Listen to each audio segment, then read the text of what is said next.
अस्सलाम वालेकुम स्टूडेंट्स, कैसे हैं सब। उम्मीद है सब खैरियत से होंगे। अच्छा, हम कर रहे थे chapter number 13 sampling and estimation का। और हमने सैम्पलिंग की टाइप्स पढ़ ली थी कि हम कितनी तरह से कुछ सैंपल कलेक्ट कर सकते हैं। अब जब थोड़ा सा आगे फर्दर चलते हैं और सैम्पलिंग डिस्ट्रीब्यूशन के बारे में थोड़ी सी बातचीत करते हैं। तो आज का हमारा टॉपिक क्या है? Sampling distribution.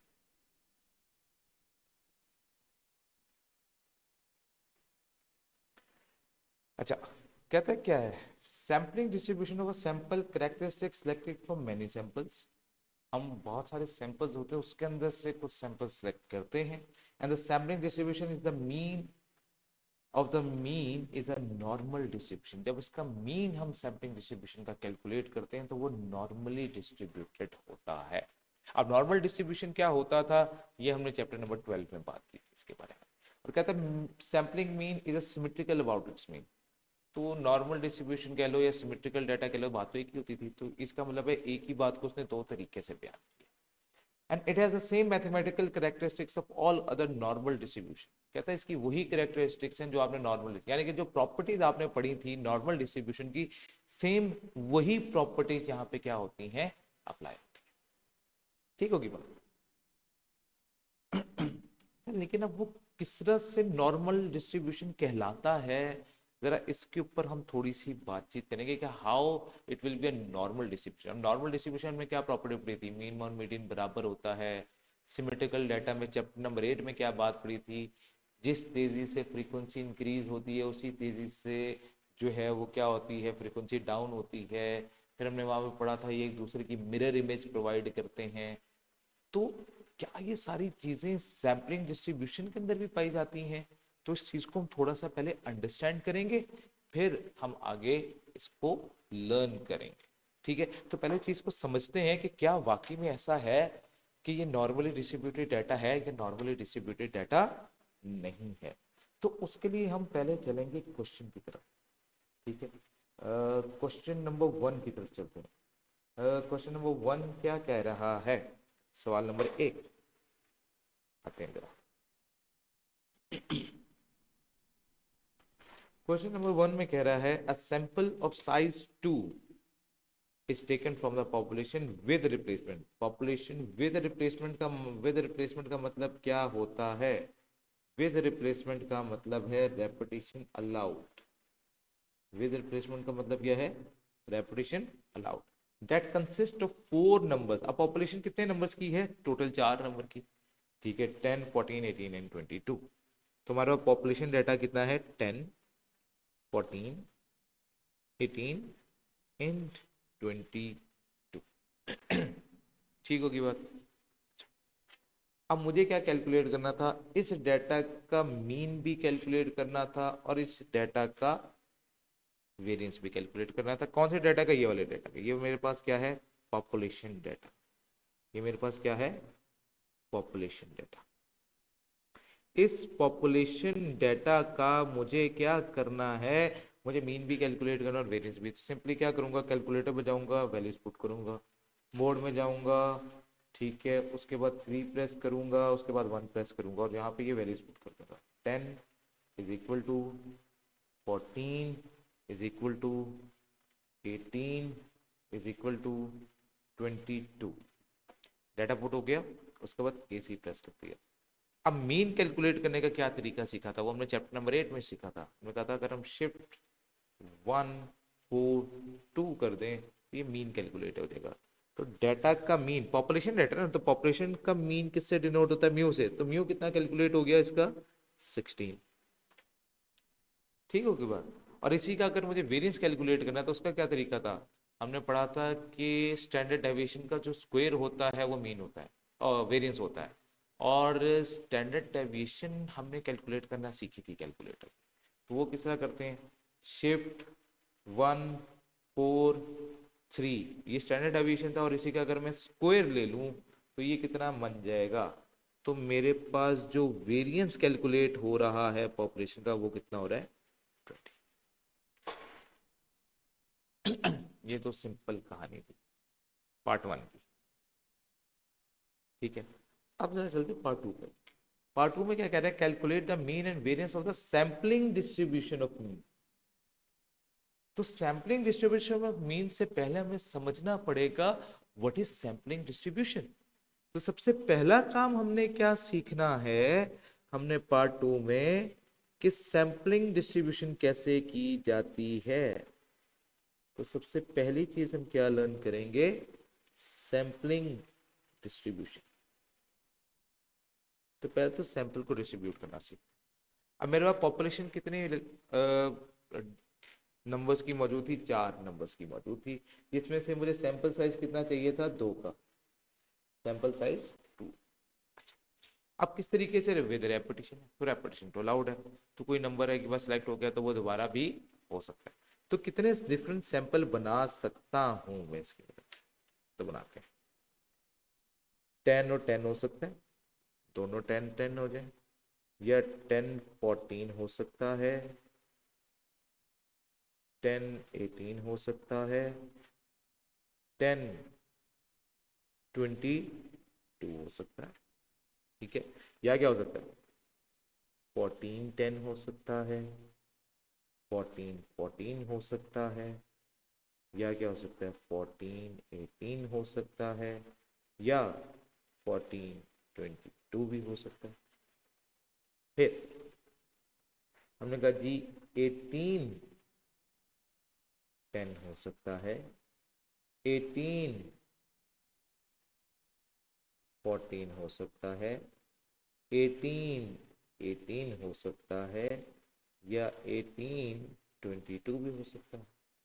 यहाँ क्या बन सकता है, 22 10 हो सकता है, 22 14 हो सकता है, 22 के साथ 18 भी हो सकता है, या 22 के साथ 22 भी हो सकता है। ठीक होगी गाय, तो इसका मतलब टोटल मेरे पास कितने आउटकम्स हो गए, 16। इन 16 आउटकम्स के मैंने क्या करने, बारी बारी, ये सैम्पलिंग डिस्ट्रीब्यूशन है। अब मैंने क्या करना है, अगला काम क्या है, this is called sampling distribution, ये सैम्पलिंग डिस्ट्रीब्यूशन की। अब मैंने इन सैम्पलिंग डिस्ट्रीब्यूशन के मीन निकालने, जिसको हम क्या बोलें कि sampling distribution of mean.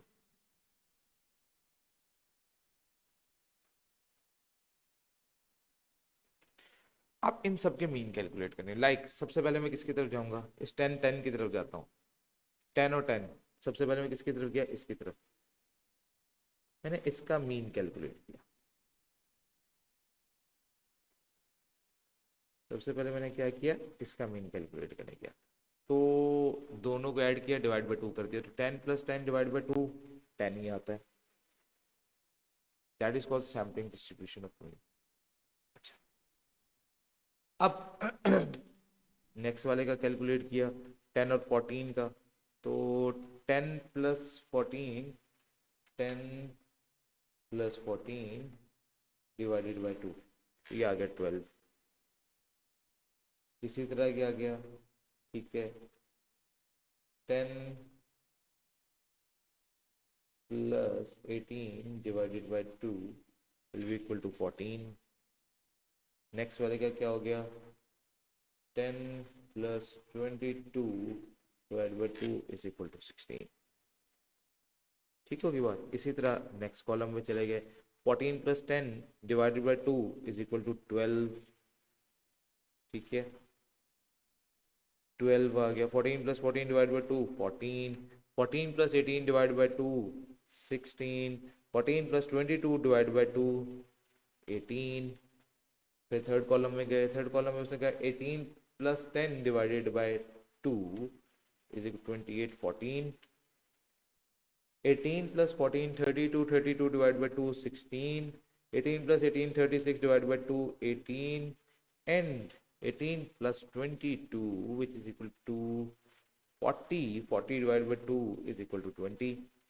Last column में गए, 22 + 10 32, 32 divided by 2 16, 22 + 14 36 divided by 2 18 हो गया, 22 + 18 40, 40 divided by 2 20, और लास्ट वाला आ गया 22। तो ये क्या बन गए मेरे सैम्पलिंग डिस्ट्रीब्यूशन ऑफ मीन। और अगर इस सैम्पलिंग डिस्ट्रीब्यूशन ऑफ मीन को मैं क्या करूं, just for the sake of question हम क्या करते हैं, हम इसको फ्रीक्वेंसी में कन्वर्ट करते हैं। हमारे पास कौन कौन सी वैल्यूज बनी है, 10, 12, 14, 16, 18, 20 और 22। तो मैं इसको जरा बनाता हूँ, एक्स की वैल्यूज कैलकुलेट करते हैं। 10, ठीक है, 10, 12, 14, 16, 18, 20 एंड 22, और साथ में इनकी क्या लिख देते हैं, फ्रीक्वेंसीज। तो 10 कितनी बार रिपीट हो रहा है, सिर्फ एक बार हो रहा है। 12 कितनी बार रिपीट हो रहा है, 2 बार हो रहा है। 14 कितनी बार हो रहा है, 3 बार रिपीट हो रहा है। 16 कितनी बार हो रहा है, 4 बार। 18 3 बार। 20 2 बार और 1 बार। अब देखो फ्रीक्वेंसी जिस तेजी से ऊपर गई उसी तेजी से नीचे आई, और ये मेरे क्या रही, सेंटर वैल्यू रही। ठीक हो गया। तो अब इस डाटा का मैं मीन कैलकुलेट करूं, मीडियन कर लूं, मोड कर लूं, कोई फर्क नहीं पड़ता। सबका आंसर जो मेरी नजर में बनता है देखते ही, डाटा को देखते ही, जिसकी सबसे ज्यादा फ्रीक्वेंसी वो है 16। तो अगर ये नॉर्मली डिस्ट्रीब्यूटेड डाटा है तो यस। तो देखो जरा नॉर्मली डिस्ट्रीब्यूटेड है कि नहीं। तो हमने कहा बिल्कुल है, इसके नॉर्मल डिस्ट्रीब्यूशन वाले तमाम करेक्टरिस्टिक्स मौजूद हैं। इसके ऊपर देखोगे तो 1 2 3 है, जिस तेजी से ऊपर आया इस 4 के बाद उसी तेजी से 3 2 1 एक दूसरे की मिरर इमेज प्रोवाइड कर रहे हैं। तो हाँ, ये सारी प्रॉपर्टीज जो हैं वो नॉर्मल डिस्ट्रीब्यूशन की यहाँ पे कंप्लीट होती हैं। तो अगर मेरी ये कंप्लीट हो रही है तो हाँ, यानी कि ये बात सच निकली कि ये क्या है, मेरे पास नॉर्मली डिस्ट्रीब्यूटेड डाटा है। ठीक होगी ना बात।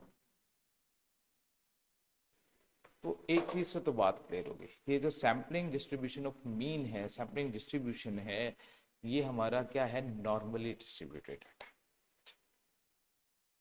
अब जरा इस डाटा को पुट करते हैं, ये वाले को, ये जो ये वाला डाटा है ना, इसको हम क्या करते हैं, कैलकुलेटर में पुट करते हैं, और इसका क्या कैलकुलेट करते हैं, हम मीन कैलकुलेट करते हैं।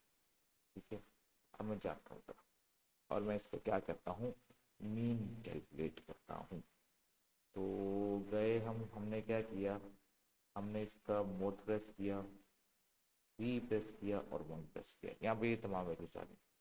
10 is equal to 12 is equal to 14 is equal to 16। फिर अगली लाइन पुट करते हैं, 12 is equal to 14 is equal to 16 is equal to 18।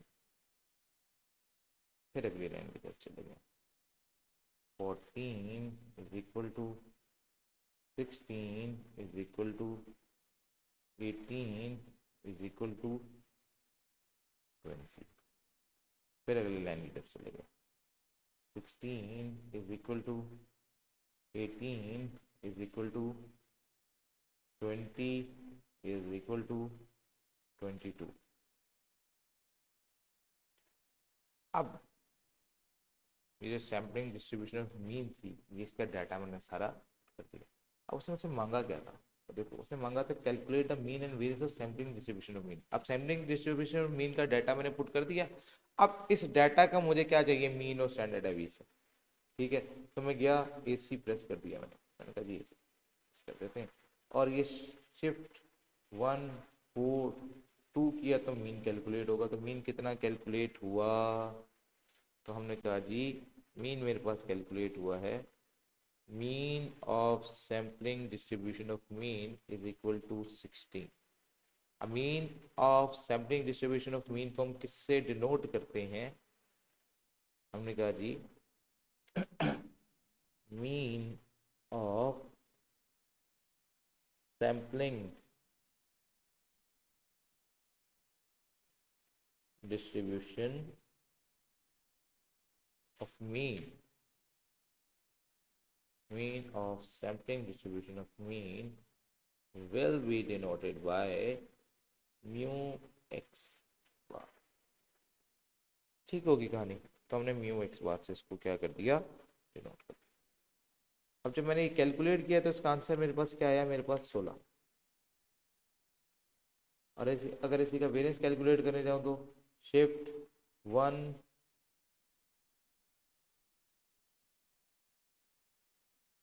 4 3 standard deviation और इसका स्क्वायर ले लेंगे तो वेरिएंस बन जाएगा।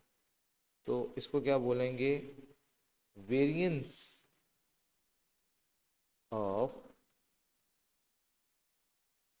Sampling distribution of mean. इसको हम डिनोट करते हैं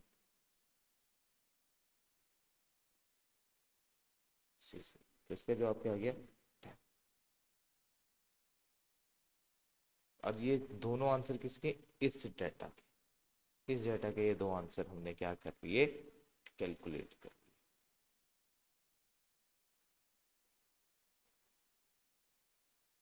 अब जब मैंने ये कैलकुलेट किया ना, तो ये जो दो बीच में मैंने स्टेप क्रिएट किए थे, ये वाला स्टेप और ये वाला स्टेप, इन दो स्टेप्स की बेसिकली मुझे ज़रूरत नहीं होती। मुझे इन दोनों स्टेप्स की कोई ज़रूरत नहीं है, ये चीज़ याद है। ठीक है, ना मुझे स्टेप की ज़रूरत है, ना मुझे स्टेप की ज़रूरत है।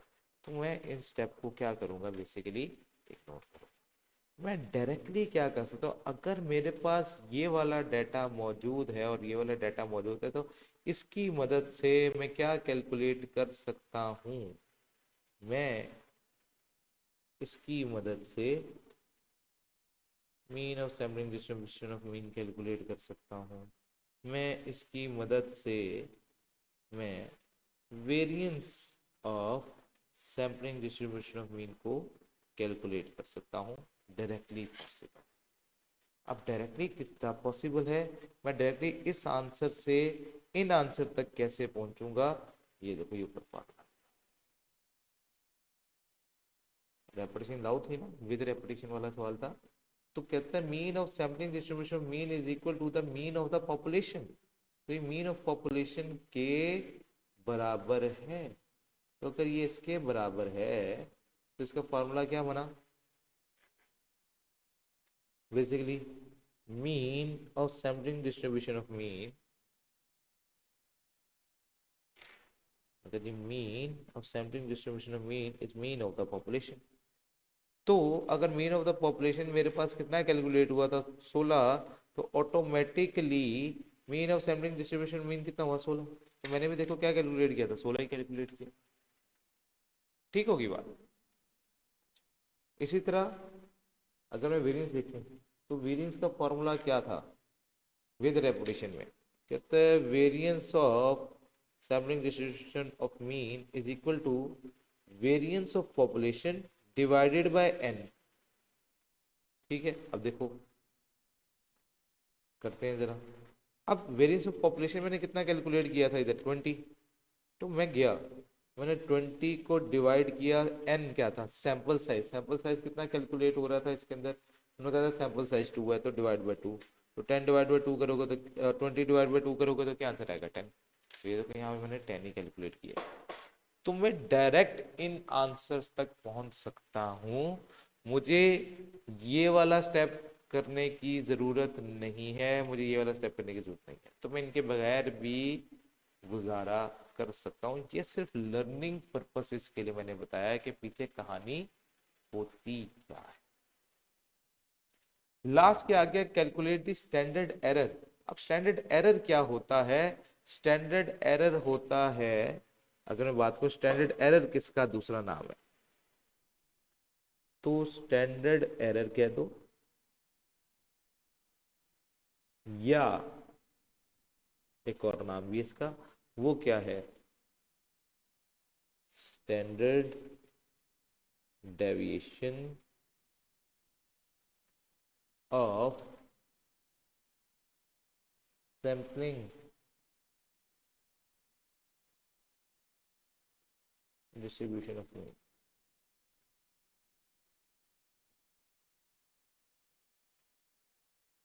ठीक है ना। तो स्टैंडर्ड डेविएशन, अब स्टैंडर्ड डेविएशन कैसे कैलकुलेट, वेरिएंस का अंडर रूट ले लो।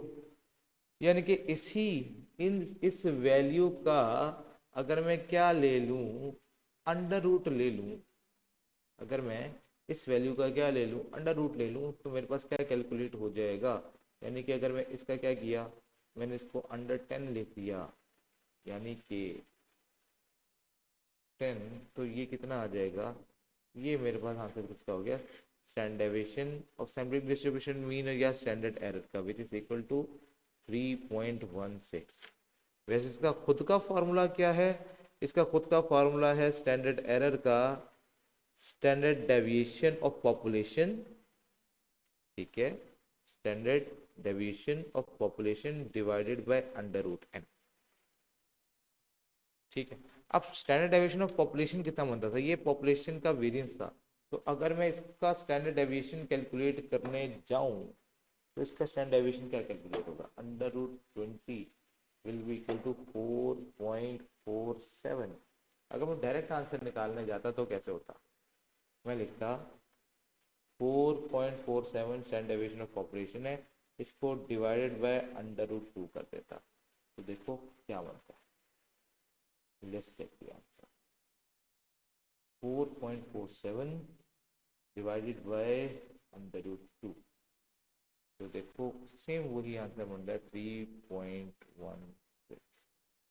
तो चाहे वैसे कैलकुलेट कर लो चाहे ऐसे कैलकुलेट कर लो, मेरी ज़ात को कोई फर्क नहीं पड़ता। अगर आपका variance of sampling distribution of mean है तो उसका अंडर रूट ले लोगे तो स्टैंडर्ड एरर कैलकुलेट हो जाएगा। अगर आपके पास स्टैंडर्ड डेविएशन ऑफ पॉपुलेशन मौजूद है तो उसको divide by under root N कर दोगे तो मैं किधर तक पहुंच जाऊंगा, स्टैंडर्ड एरर तक, ठीक है। तो ये दोनों रास्ते हैं कैलकुलेट करने के, लेकिन ये फॉर्मूलास कब अप्लाई होंगे, जब रेपिटेशन क्या है, ये रेपुटेशन अलाउड का मतलब जो एक चीज एक बार सिलेक्ट हो गई वो दोबारा भी सिलेक्ट हो सकती है, तब हम इन करेक्टरिस्टिक्स की तरफ जाएंगे और इसके थ्रू हम डायरेक्टली कैलकुलेट कर लिया करेंगे और इन दो स्टेप्स की मुझे जरूरत नहीं। क्लियर होगी बात, उम्मीद है ये वाली कहानी क्लियर होगी। अच्छा, ये तो कहानी हमने किस हिसाब से पढ़ ली कि अगर रेपिटेशन अलाउड है, ठीक है। अब अगली कहानी जो मैं सुनाऊंगा वो किस हिसाब से सुनाऊंगा कि अगर रेपिटेशन अलाउड ना हो तो फिर, तो उसके लिए हम देखेंगे क्वेश्चन नंबर 2, ठीक हो गया, ये पार्ट 3 था।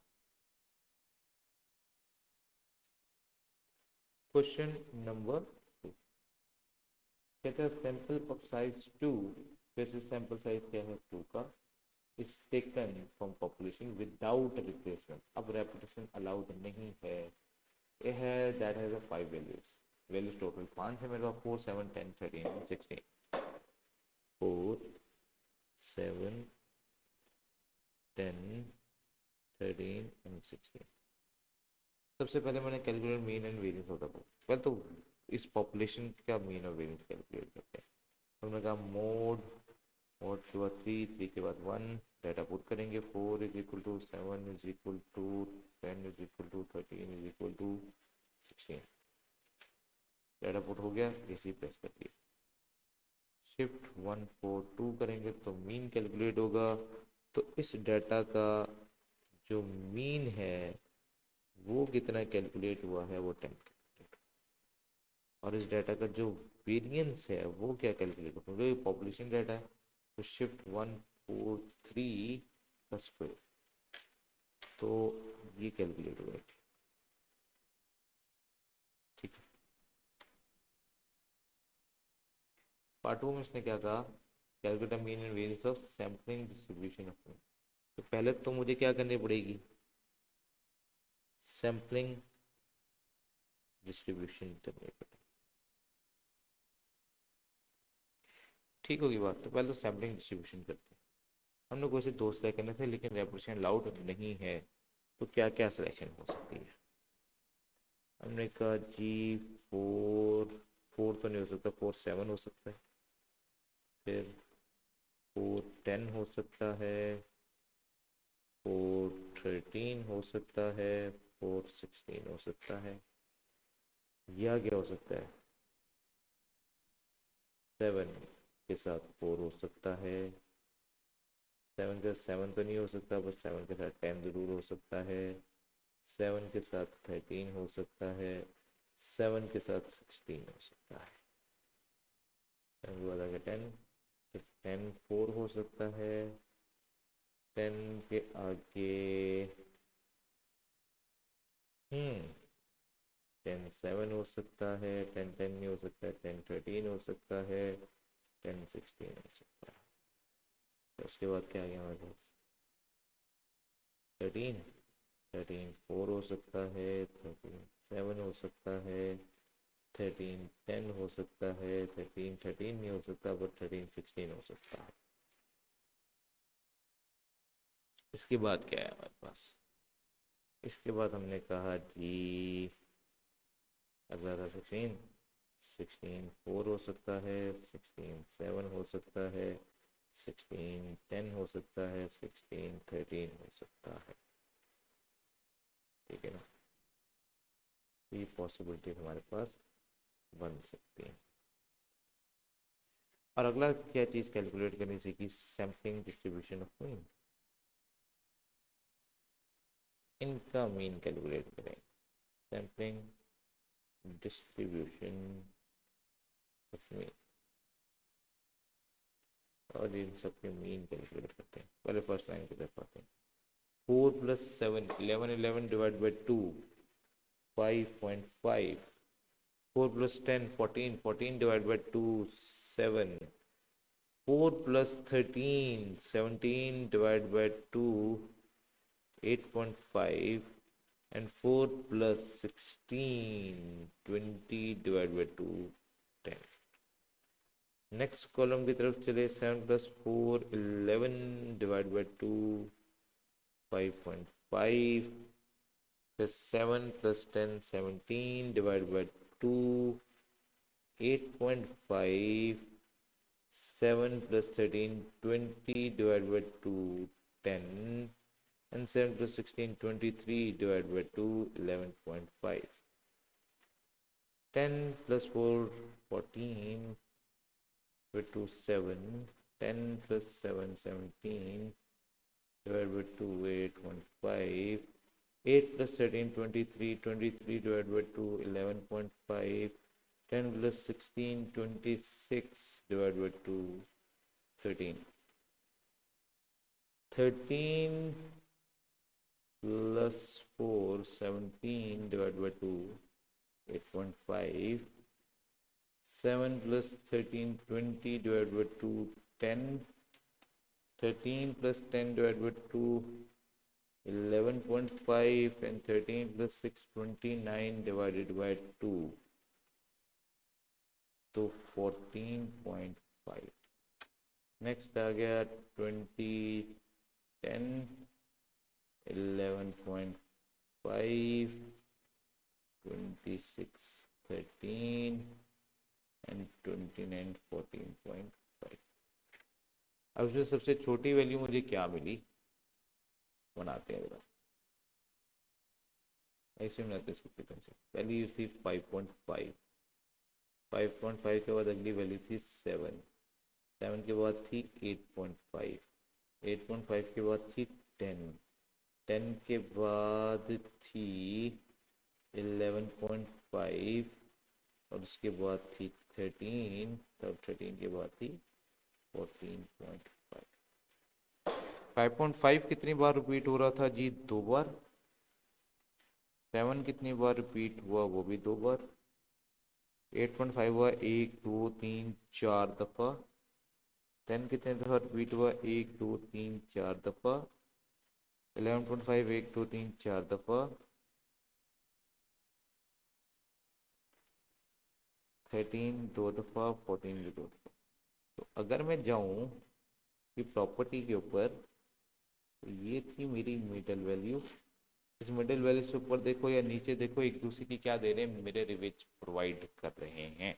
तो जब डाटा मिरर इमेज प्रोवाइड करता है तो वो क्या कहलाता है, सिमेट्रिकल डाटा कहलाता है। सिमेट्रिकल डाटा का मीन मॉड मीडियन जो है वो बराबर होता है, तो मुझे उम्मीद है इसका मीन क्या आएगा, 10 आएगा। लेकिन फिर भी for the sake of question हम इस डाटा को क्या करेंगे, कैलकुलेटर में पुट करेंगे और कैलकुलेटर में पुट करने के बाद हम क्या कैलकुलेट करेंगे,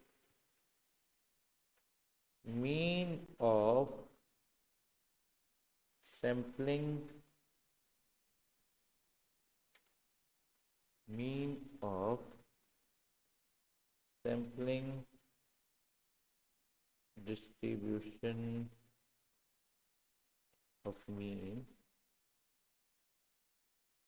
और variance of sampling distribution of mean. तो मतलब रेपिटेशन लाउड हो रेपिटेशन लाउड ना हो, दोनों सूरतों में ये किसकी प्रॉपर्टीज बनाता है, नॉर्मल डिस्ट्रीब्यूशन की बनाता है। अच्छा, अब इस डाटा को मैं कैलकुलेटर में पुट करता हूँ। हम गए, हमने मोड प्रेस किया, 3 प्रेस किया, 1 प्रेस किया। अब यहाँ पे डाटा पुट करते हैं। 5.5 is equal to 5.5 is equal to 7 is equal to 8.5 is equal to 10। Line मुकम्मल होगी, दूसरी लाइन में करते हैं। 7 is equal to 8.5 is equal to 8.5 is equal to 10 11.5। नीचे आ गए 8.5 10 11.5 फिर 11.5 फिर क्या आ गया 13 फिर क्या आ गया 10 फिर आ गया 11.5 फिर आ गया 13 फिर आ गया 14.5 फिर आ गया 14.5। इसी बात दिया। सबसे पहले मीन फाइंड करते हैं। शिफ्ट 1 4 2 इक्वल टू, तो मीन आया मेरे पास 10 और शिफ्ट 1 4 3 और इसका स्क्वायर वेरिएंस था 6.7। ठीक होगी बात। अब बात वही आ गई फिर से, मुझे अगर ये चीज़ें फाइंड करनी है, mean of sampling distribution of mean या variance of sampling distribution of mean, तो मुझे इस स्टेप को परफॉर्म करने की या इस स्टेप को परफॉर्म करने की कोई ज़रूरत नहीं है। मैं डायरेक्टली इस कैलकुलेशन से मैं पहुंच सकता हूँ। तो मैं डायरेक्टली इस कैलकुलेशन से जाऊँ, तो कैसे जाऊँगा, पढ़ते हैं ज़रा ऊपर। अब दोबारा फॉर्मूला कर सकते हैं। आई दफा विदाउट रेपिटेशन वाला फॉर्मूला उसने कहा था mean of sampling distribution of mean is equal to population mean. ठीक है, तो जो mean of sampling distribution of mean होगा वो पॉपुलेशन मीन के बराबर होगा। तो पॉपुलेशन मीन अगर 10 है तो mean of sampling distribution of mean भी 10 ही होना चाहिए। तो देखो क्या 10 कैलकुलेट हुआ है 10। लेकिन अगर वेरिएंस ऑफ पॉपुलेशन गिवन है और इसकी वजह से मैंने variance of sampling distribution of mean find करना है, तो उसका क्या फॉर्मूला है। उसने कहा कि उसका फॉर्मूला होता है variance of population divided by n multiply by n minus n divided by n minus 1।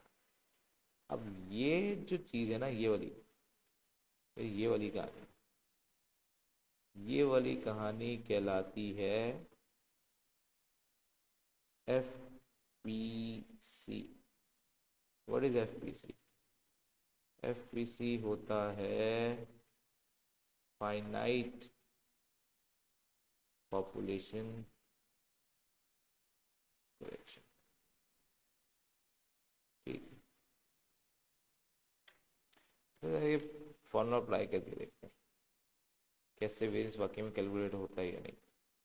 अब मैंने कहा मैं इसकी एप्लीकेशन करके देखता हूँ। हम गए, हमने कहा भाई इसकी एप्लीकेशन यहाँ पे कर दिया। वेरिएंस ऑफ पॉपुलेशन जो है वो 18 था। ठीक है, हो गया था 18। अच्छा, हमने कहा जी 18 divided by 2 multiply population size कितना था, capital N stand for population size which is 5 5 minus 2 divided by 5 - 1। तो चेक करते हैं जरा। मैंने कहा जी फिर स्ट्रेट मोड खत्म करते हैं। 18 divide by 2 multiply bye 5 - 2 divided by 5 - 1। तो कितना आंसर आया? एस डी का बटन दबाया 6.75। तो देखो क्या आंसर मेरे वेरिएंस का 6.75 था, तो बिल्कुल 6.7। इसका मतलब है ये फॉर्मूलाज मेरे बिल्कुल दुरुस्त हैं। तो मुझे ये वाले दोनों स्टेप करने की जरूरत नहीं पड़ेगी, मैं डायरेक्ट इनसे ये वाले आंसर कैलकुलेट कर सकता हूँ। अब कहानी में किसकी आई? Finite population correction. अब जो फाइनाइट पॉपुलेशन करेक्शन का हिस्सा है ये मैं तब मल्टीप्लाई करता हूँ, ठीक है, जब मुझे इसकी जरूरत होती है। कब मैं मल्टीप्लाई नहीं करूंगा, या ये कह सकता हूँ कब एफपीसी जो है वो 1 होगा, क्योंकि जब भी मैं 1 से कोई चीज मल्टीप्लाई करता हूँ तो वो वही आंसर देगा, तो लिखना ना लिखना बराबर हो जाता है। तो कब एफपीसी 1 होगा, इसका मतलब कि कब मैं फाइनाइट पॉपुलेशन करेक्शन अप्लाई नहीं करूंगा, ठीक है। तो कंडीशन वेयर एफपीसी इज 1, या कह सकते हैं condition where FPC is not calculated, not part of the calculation. तो हम बात किसकी कर लेते हैं? When FPC is 1। कब एफपीसी जो होता है 1 होता है? तो नंबर 1, अगर मुझे पॉपुलेशन साइज ही नहीं बताया। ऑब्वियसली बात है, जब पॉपुलेशन साइज नहीं बताओगे, पॉपुलेशन साइज नहीं पता होगा, पॉपुलेशन साइज नॉट नोन, तो अगर मुझे पॉपुलेशन साइज नहीं पता होगा तो ऑटोमेटिकली कैपिटल एन जो है वो मैं इस्तेमाल नहीं कर सकता। तो जब कैपिटल एन नहीं इस्तेमाल हो सकता तो फाइनाइट पॉपुलेशन करेक्शन वाली बात भी कैलकुलेट नहीं हो सकती, क्योंकि अगर मुझे फाइनाइट पॉपुलेशन करेक्शन को अप्लाई करना है तो मुझे कैपिटल एन की जरूरत पड़ेगी। तो कैपिटल एन क्या होता है? Population size. तो पॉपुलेशन साइज अगर नोन है तो फिर एफपीसी 1 हो जाएगा। दूसरा क्या आ गया? रेपिटेशन अलाउड है, रेपिटेशन अलाउड।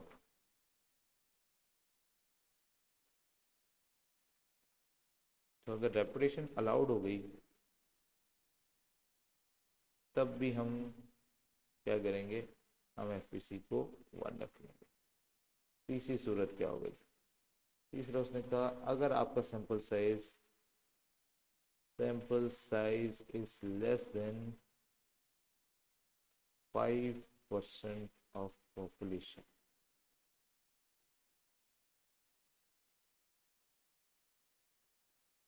अगर आपका सैंपल साइज 5% से कम हो, यानी कि स्मॉल एन आपका, यानी कि फॉर एग्जांपल कह लो अगर मेरा कैपिटल एन 200 है और स्मॉल एन मेरा 8 आ गया, इसका मतलब 4% बनेगा ये। तो सैंपल साइज इतना थोड़ा है, इतना थोड़ा है कि वो कोई चेंज ऐसे लेकर नहीं आएगा। तो जब कोई चेंज नहीं लेकर आएगा तो मुझे भी चेंज लाने की ज़रूरत नहीं है, तो तब भी मैं एफपीसी को अप्लाई नहीं करूँगा।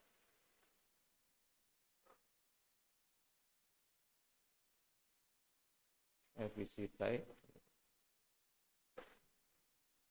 ठीक होगी ना बात? तो ये कुछ कंडीशन है जिसको मैंने फॉलो करना है। और थर्ड में उसने मुझे क्या पूछा था? स्टैंडर्ड एरर की कैलकुलेशन पूछी थी। तो अगर मैंने स्टैंडर्ड एरर कैलकुलेट करना तो सिंपली मैं क्या करूँगा? स्टैंडर्ड एरर के अंदर हम करेंगे standard error will be equal to, हम इसी का 6.75 का क्या ले लेंगे? अंडर रूट ले लेंगे। तो अगर मैं 6.75 का अंडर रूट लूँ तो ये कितना आता है? क्या आता है? 2.598। तो ये मेरा आंसर बन गया। या दूसरा तरीका क्या था? मैं पहले इसका क्या करूँ? स्टैंडर्ड डेविएशन फाइंड करूँ। तो 18 का स्टैंडर्ड डेविएशन क्या बनता है?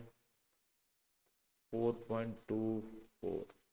और फिर इसकी मदद से आगे जाऊँ तो वो दूसरा तरीका क्या है स्टैंडर्ड एरर कैलकुलेट करने का? Standard deviation of population divided by under root N multiply by n - n divide by n-1 का अंडर रूट। मैं गया मैंने अप्लाई किया 4.24 divided by under root 2 multiply by capital N 5-2 divide by 5-1 का under root. तो ये क्या आ गया 4.24 divided by under root 2 multiply by under root 5-2 divided by 5-1। लो एस डी कैपिटल डिवाइड ये कितना आ गया 2.596। ऑलमोस्ट वही आंसर। तो पॉइंट्स की वजह से क्या आ रहा है, डिफरेंस आ रहा है जवाब। ठीक होगी बात। तो कहानी वहां से खींचनी, कहानी वहां से खींचनी, ये आपकी चॉइस है। तो आंसर के ऊपर कोई फर्क नहीं था। उम्मीद है यहाँ तक बातें आपको सारी की सारी क्लियर हो। ठीक होगी बात।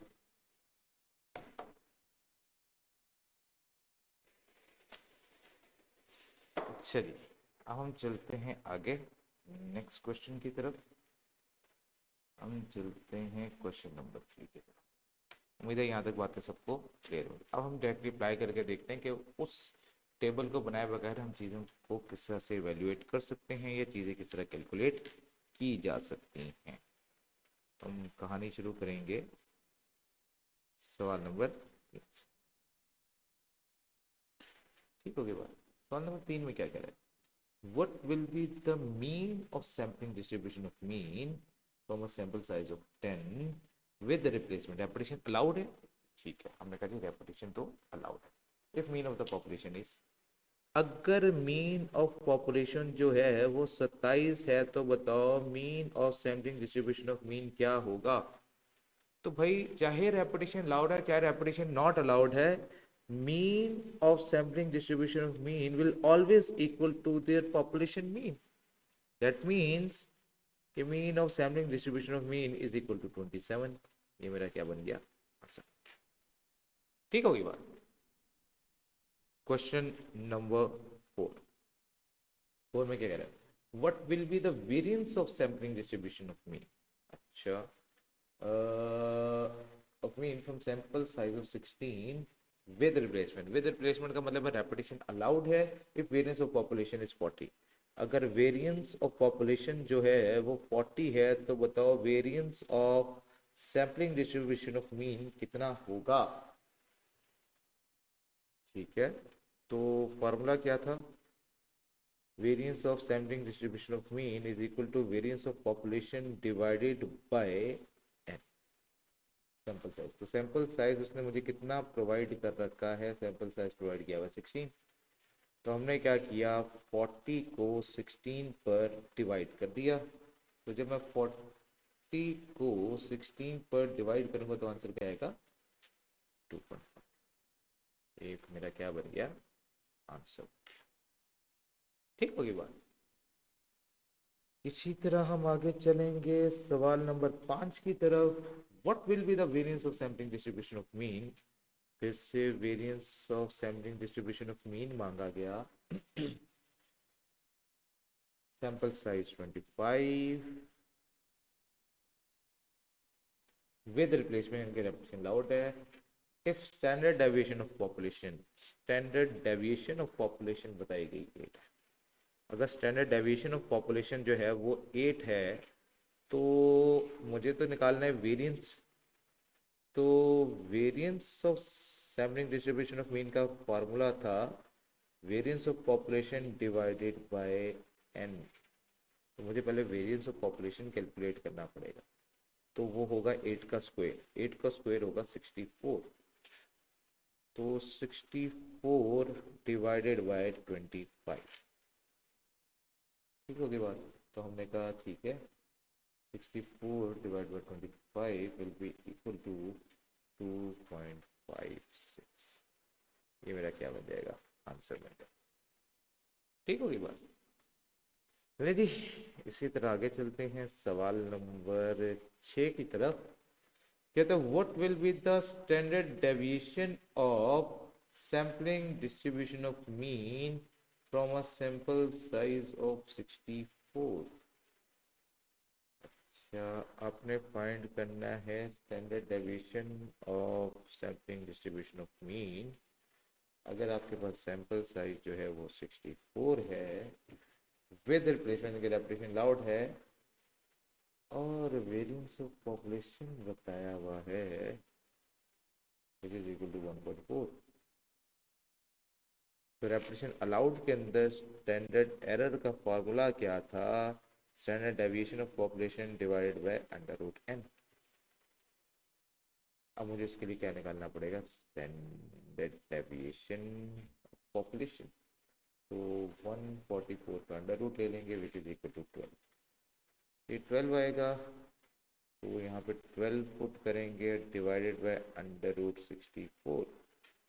12 divided by under root 64 will be equal to 1.5।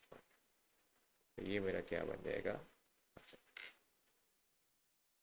ठीक होगी तो लो जी, हम चले गए सवाल नंबर 7 की जाने।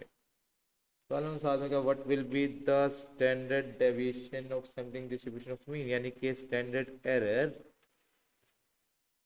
if the sample size is 49 with replacement के repetition allowed है and standard deviation of population is 21, वो उसने खुद ही प्रोवाइड कर दी।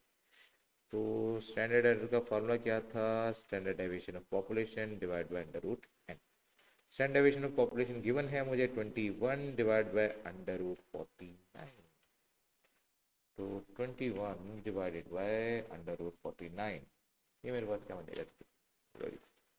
ये मेरा क्या आ गया? अच्छा, फिर आगे चलते हैं हम सवाल नंबर 8 की तरफ। सवाल नंबर 8 क्या कह रहा है? What will be the mean of sampling distribution of mean from a sample size of 20। Mean of sampling distribution of mean calculate करना है अगर सैंपल साइज आपको 22 दिया हुआ विदाउट रिप्लेसमेंट। इस बार रिप्लेसमेंट अलाउड नहीं है। अगर मीन ऑफ द पॉपुलेशन कितनी है? 100। नहीं, me if population of 100 items is, if mean of population of 100 item 100 तो items है, इसका मतलब कैपिटल एन आ गया 100 और आपका जो मीन आ गया वो आ गया 36। डाटा एक्सट्रैक्ट कर लिया। हमें तो mean of sampling distribution of mean calculate करना था, तो उसका फॉर्मूला क्या था? वो था पॉपुलेशन मीन। तो पॉपुलेशन मीन मुझे कितना दिया? 36, तो इसका मीन भी कितना आ गया? 36। पानी खत्म। ये मेरा क्या बन गया? आंसर बन गया। आगे हम गए क्वेश्चन नंबर 9 की तरफ। What will be the variance of sampling distribution of mean from a sample size of 10 without replacement? application allowed नहीं है। The variance of population, variance of population of 25 items है मेरे पास टोटल 25, और variance of population उसने दिया हुआ है 20। Formula लगाते हैं रेप्रेजेंट अगर अलाउड नहीं है। तो variance of sampling distribution of mean is equal to variance of population divide by N multiply by capital N minus N divide by capital N minus 1। अब रेप्रेजेंट अलाउड नहीं थी और जो सैंपल साइज था वो 5% से ज़्यादा ही है, क्योंकि 25 टोटल है। तो 10, तो ये कितना परसेंट बनता है? 10 डिवाइड बाई 25 मल्टीप्लाई बाई 100, तो 40% बनता है। ये बहुत ज़्यादा है, तो वो वाला मसला भी नहीं आएगा, उसको ये फॉर्मूला अप्लाई हो जाएगा। पॉपुलेशन का वेरिएंस कितना है? 20 divide by 10 multiply by 25 minus 10 divide by 25 minus 1। तो 20 divided by 10 multiplied by 25 minus 10 divided by 25 minus 1. That will be equal to 1.25. और ये मेरा क्या बन जाएगा आंसर। ठीक हो गई कहानी। आगे चलते हैं सवाल नंबर 10 की तरफ। What will be the variance of sampling distribution of mean? Variance of sampling distribution of mean from a sample size of 25 without replacement, standard deviation of 100 items is यहाँ पे डाटा मुकम्मल नहीं है तो ठीक है, हम यहाँ पे if standard deviation of 100 items is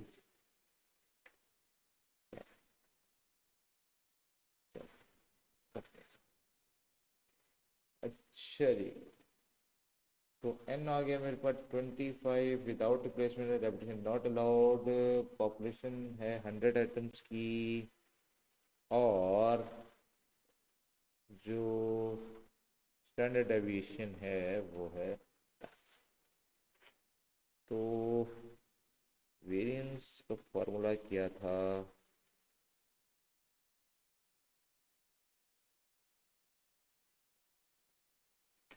तो variance of population divided by n multiply by capital N minus n divide bye n minus 1।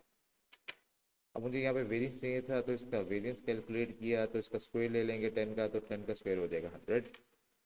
Formula put किया 100 divided by 25 multiply by capital N भी 100 minus 25 divided by 100 minus 1। Apply करते हैं 100 divided by 25 multiplied by 100 minus 25 divided by 100 minus 1. So that will be equal to 3.03 will be my answer. Clear हो गई बात? इसी के साथ हम चलते हैं अगले सवाल के ऊपर। और अगला सवाल मुझे क्या कह रहा है? सवाल नंबर 11 बोला what will be the standard deviation of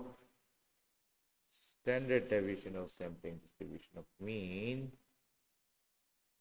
from a sample size of 22 without replacement if variance of population of 136 items is 64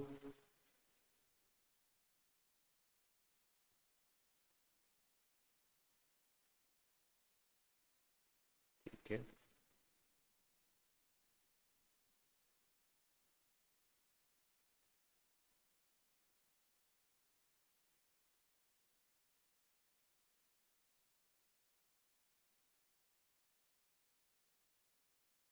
चलो कैलकुलेट करते हैं।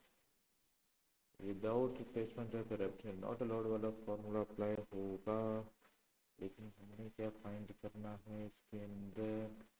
हमने what will be the standard deviation, अच्छा यानी कि स्टैंडर्ड एरर। अब standard error का formula क्या हो गया? Standard deviation of population divided by under root n divided by n minus n divided by n minus 1 का होल अंडर रूट। चलो जाते हैं कहानी के ऊपर। स्टैंडर्ड डेविएशन कैलकुलेट करनी पड़ेगी तो 64 का अंडर रूट लेंगे तो 8 आ जाएगा। तो यहाँ पे मैं 8 पुट करूँगा divided by under root 22 multiply by 136 minus 22 divide by 136 minus 1 का whole under root.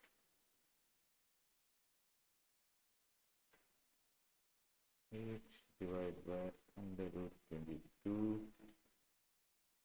Multiply by 136 minus 22 divide by 136 minus 1। तो ये आ जाएगा मेरे पास 1.567। मेरा क्या बन गया आंसर। ठीक होगी बात। इसके बाद हम चलेंगे सवाल नंबर 12 के ऊपर। सवाल नंबर 12 में क्या कह रहा है, what will be the standard deviation of sampling, यानी कि स्टैंडर्ड एरर फिर से फाइंड करना है। किस हिसाब से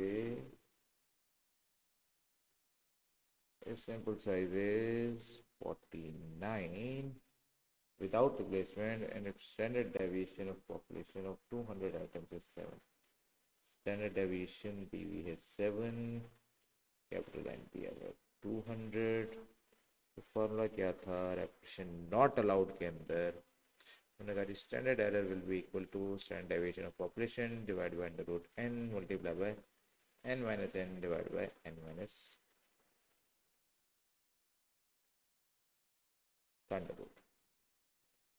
तो हमने कहा स्टैंडर्ड डेविएशन से डायरेक्टली दी हुई है, कन्वर्ट करने की जरूरत नहीं है। तो 7 divided by under root 49 multiply by capital N कितना है 200 minus 49 divide by 200 minus 1 under root 7 divided by under root 49 multiply by 200 minus 49 divide by 200 minus 1 0.871। ये मेरा क्या बन गया, आंसर बन गया। इसके बाद हम गए सवाल नंबर 13 की तरफ। क्वेश्चन नंबर 13 ने क्या कहा, what will be the standard error of, standard error find करना है। if a sample size is 25 is drawn from the population variance 36, तो पॉपुलेशन का वेरिएंस उसने बताया हुआ है वो है 36। अब पॉपुलेशन साइज नहीं बताया उसने। अब जब पॉपुलेशन साइज नहीं बताया तो फिर स्टैंडर्ड एरर का फार्मूला कौन सा पाया, standard deviation population divide by under root. अब वो एफपीसी अप्लाई नहीं कर सकता क्योंकि मेरा पॉपुलेशन साइज ही गिवन नहीं है, तो ऑटोमेटिकली ये वाला फॉर्मूला अप्लाई हो जाएगा क्योंकि एफपीसी 1 हो जाएगा और 1 को इग्नोर कर देंगे। तो हमने कहा ठीक है, ये तो मुझे वेरिएंस गिवन था, उसको स्टैंडर्ड डेविएशन में कन्वर्ट किया तो अंडर रूट लेंगे 36 का, 36 का अंडर रूट आता है 6, तो 6 डिवाइडेड बाय अंडर रूट 25, तो 6 divided by under root 25 that will be equal to 1.2। तो 1.2 मेरा क्या बन गया, ठीक होगी बात। ये वाली कहानी भी बनाओ। तो हमने ये भी देखना है कि अगर पॉपुलेशन साइज नहीं गिवन तो फिर वो वाला। अब नेक्स्ट किसकी कहानी है, नेक्स्ट कहानी आई है क्वेश्चन नंबर 14। कहते हैं सैंपल साइज, अच्छा सवाल को बड़े गौर से समझना भी, ठीक है, समझेंगे भी सवाल। If the sample size decreases from 75 to 40, the change in percentage in standard error would be, percentage में क्या फर्क आएगा। 75 से 40 भी जा रहा है, पहले सैंपल साइज था 75, बाद में सैंपल साइज हो गया 40। अच्छा एक चीज तो हमने पीछे पढ़ी थी, अगर सैंपल साइज रिड्यूस हो जाएगा तो जितना कम सैंपल होगा उतना एरर के चांसेस ज्यादा है। तो एरर तो मेरा बढ़ जाए, जितना भी परसेंट बढ़ेगा वो बात की कहानी है, लेकिन सैंपल साइज रिड्यूस होने से 75 से 40 पे चला गया, सैंपल साइज कम हो गया तो एरर के चांसेस मेरे ऑटोमेटिकली बढ़ जाएंगे, तो जो भी आंसर आएगा वो इंक्रीज में आएगा। अब कितना परसेंट आएगा वो कहानी रहता है। अब सवाल ये है कि उसने मुझे पॉपुलेशन साइज भी नहीं बताया, पॉपुलेशन साइज नहीं बताया, तो फिर स्टैंडर्ड एरर का फॉर्मूला क्या था? स्टैंडर्ड एरर का फॉर्मूला था standard deviation of population divide by under root N. अब उसने सैंपल साइज तो मुझे बता दी है, स्टैंडर्ड डेविएशन नहीं उसने मुझे बताई कितनी है, तो किस तरह कैलकुलेट? तो हमने एक रूल सीखा था कि अगर स्टैंडर्डाइज चला जाए, स्टैंडर्डाइज का मतलब जब कोई चीज़ गिवन नहीं है तो मैं स्टैंडर्ड की तरफ जाऊँगा, स्टैंडर्डाइज नॉर्मल वेरिएट, क्योंकि हमने पढ़ा था शुरू में कि तमाम नॉर्मल डिस्ट्रीब्यूशन की प्रॉपर्टीज यहाँ पे अप्लाई कर सकता हूँ। तो वहाँ पे एक प्रॉपर्टी पड़ी थी कि अगर स्टैंडर्डाइज नॉर्मल वेरिएट हो जाए तो हम जब कुछ भी गिवन ना हो तो स्टैंडर्ड डेविएशन 1 कंसिडर करनी है और मीन को 0 कंसिडर, हमने चैप्टर नंबर 12 में बात की थी। तो कुछ नहीं बताया हुआ स्टैंडर्ड डेविएशन के बारे में, ठीक है कोई मसला नहीं, मैं 1 कंसिडर कर लेता हूँ। तो हमें दो स्टैंडर्ड एरर कैलकुलेट करने पड़ेंगे, और जब भी परसेंटेज में जाएंगे तो फिर परसेंटेज में फॉर्मूला क्या होगा? चेंज इन स्टैंडर्ड एरर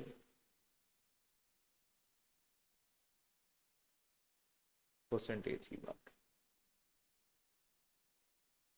इसका फॉर्मूला क्या होगा? Change in standard error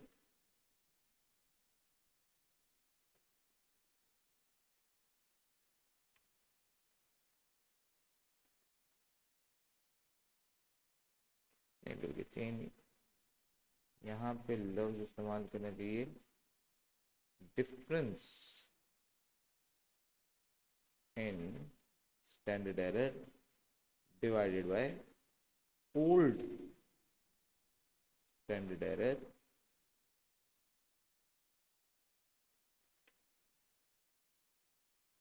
multiply by 100।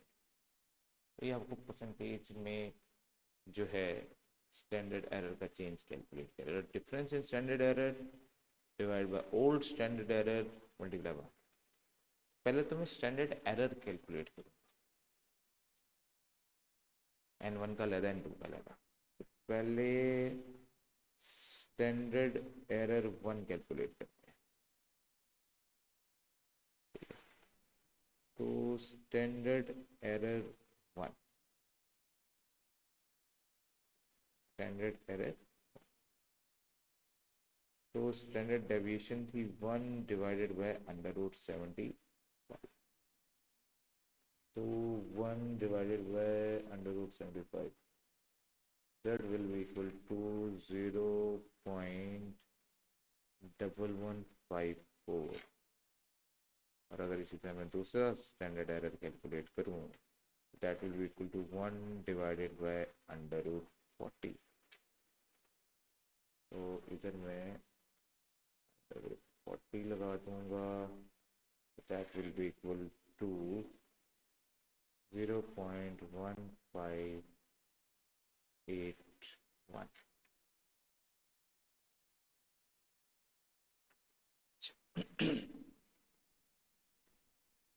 अब मैंने क्या करना था, डिफरेंस लेना, डिफरेंस का मतलब है हायर वैल्यू से लोअर वैल्यू को माइनस करना।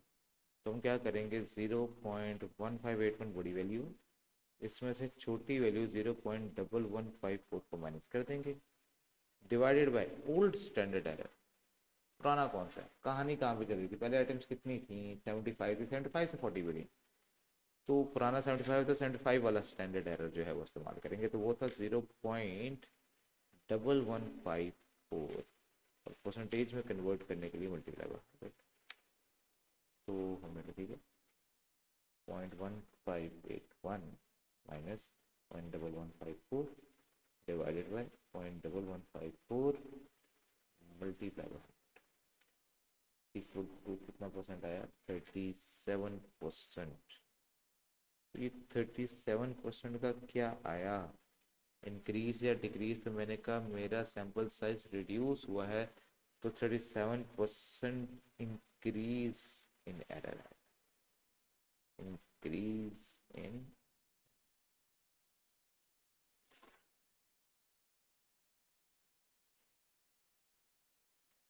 ओके होगी कहानी। उम्मीद है ये वाली बात क्लियर होगी। इसी तरह हम अगला सवाल भी देख लेते हैं। और इज नेक्स्ट क्वेश्चन, वो है सवाल नंबर 15। सवाल नंबर 15 भी सेम ही है तकरीबन। The sample size increase from 42, इस बार इंक्रीज है, 40 से 75 पे जा रहा है। तो 40 से 75 पे जा रहा है, तो सैंपल साइज बढ़ गया तो एरर रिड्यूस होगा, तो जो भी आंसर आएगा वो डिक्रीज इन स्टैंडर्ड एरर होगा। ठीक है, बात वही है, 1/40 मैंने कैलकुलेट किया हुआ है। ठीक है, तो 1/√40 किसके बराबर होगा, 0.1581 के। और 1/√75 जो है वो किसके बराबर होगा, 0.1115। मैं वहीं गया, डिफरेंस इन स्टैंडर्ड एरर, तो मैंने मल्टीप्लाई किया हायर वैल्यू में से लोअर वैल्यू को माइनस किया, क्योंकि हायर वैल्यू से हमेशा लोअर वैल्यू को माइनस करते हैं। डिवाइड बाय ओल्ड, अब ओल्ड कौन सी कहानी थी, 40 से 75 पे गया था, 40 वाला ओल्ड हो गया था। तो 40 वाले पे क्या कहानी थी, 0.1581 मल्टीप्लाई बाय 100। तो गई कैलकुलेटर पे, तो डिवाइड में जाके क्या लिख दिया, डिवाइड चेंज कर दिया, 1581, तो कितना परसेंट आ गया, 27%। तो 27% डिक्रीज इन एरर।